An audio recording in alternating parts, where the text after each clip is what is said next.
All right, guys, welcome to the Urban Farming Institute's Chef at 11 food demo.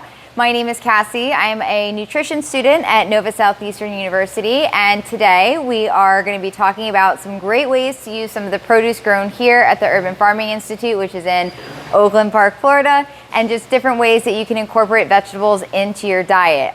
First, I want to make sure that everyone pulls out their phone and they follow the Urban Farming Institute on Facebook and on Instagram. That way you can stay up to date with everything that's going on here. And then also I want to talk about our CSA share. So we have recipes that go out with our share when they happen on the first and third Saturdays of the month. So this series has been highlighting some of the recipes that we put in our shares. This morning we are going to be talking about green kale tacos. So one of the benefits of eating fresh, locally grown produce is that they're going to be very rich in vitamins and minerals. They're also going to have phytonutrients, which plants use to protect themselves from pests. And although we don't need them as a requirement for living, they can have very strong benefits in our bodies, such as being powerful antioxidants. Fresh, locally grown produce tends to be higher in vitamin and mineral content as well. And not only is that because of the way that it's grown, but it's the time that it goes from the farm onto your plate. So what's really exciting is that this morning, the kale, this is our kale over here, the dinosaur kale that we cropped was cropped this morning. So just a couple hours ago. It was washed with fresh rainwater because it was rainy and cold this morning. And I had the help of one of our favorite volunteers, Christy Voss.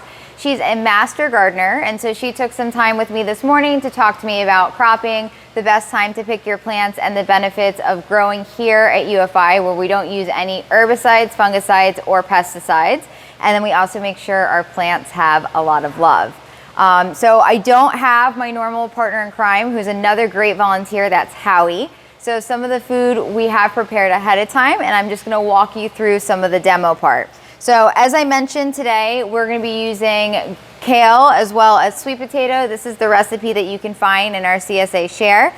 The first thing that you wanna do is to begin prepping some of your stuff. So I'm gonna start with the sweet potato because that takes a little bit longer to cook. So all I'm gonna do is peel the sweet potato.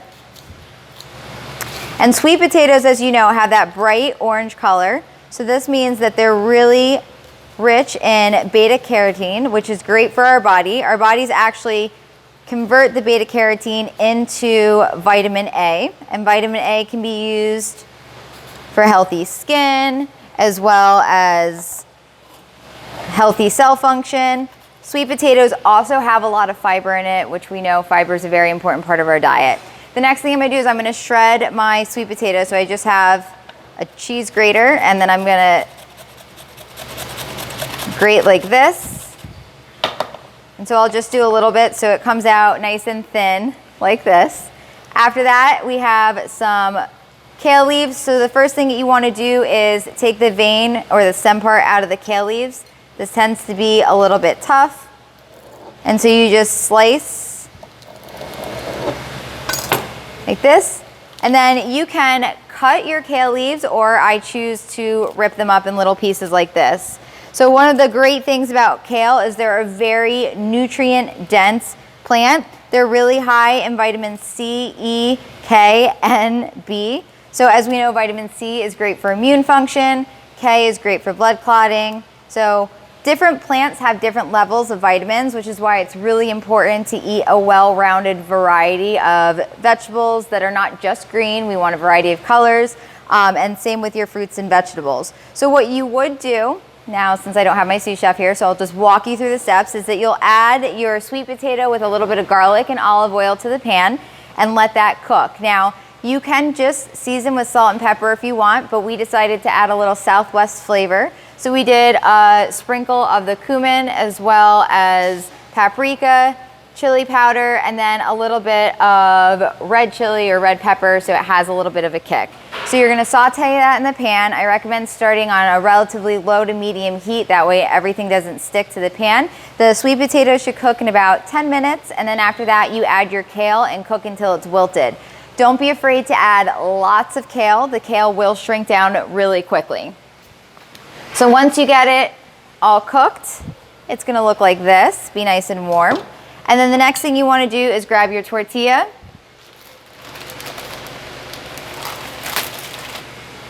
So we have a nice big tortilla right here. We're going to add this to the tortilla. We're also going to squeeze it with a little bit of lime. And limes actually have vitamin C as well, so it's not just oranges or lemons. And then last but not least, we're going to add some avocado. So avocado is great as being very high in omega-3s. So this would be the polyunsaturated fats, and these are what are often referred to as the good fats. So specifically, omega-3 can help improve cardiovascular risk, and it's also really great for brain function. And our bodies actually do need fat so we can have healthy cells. So very important to make sure that you're getting some healthy fats in your diet. That way you can have great working body and not worry about filling up on some of the fast food. So you're gonna place the avocado right here like this, and then you can use a hard taco shell, a soft taco shell, whatever you would like, and then you're just gonna roll it up.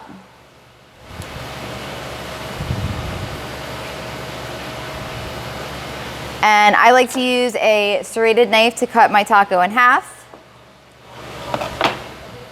And there you go, you've got a wonderful sweet potato kale taco. You can top with any type of condiments that you like, maybe sour cream, fresh garden salsa, maybe some extra avocado and guacamole. And you could even add anything you want to it as far as other proteins. So this is very plant-based and vegetarian friendly, but if you wanted to add some ground turkey, chicken, or steak, you could do that as well.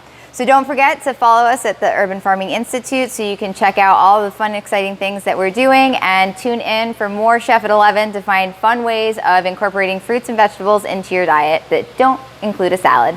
Thank you.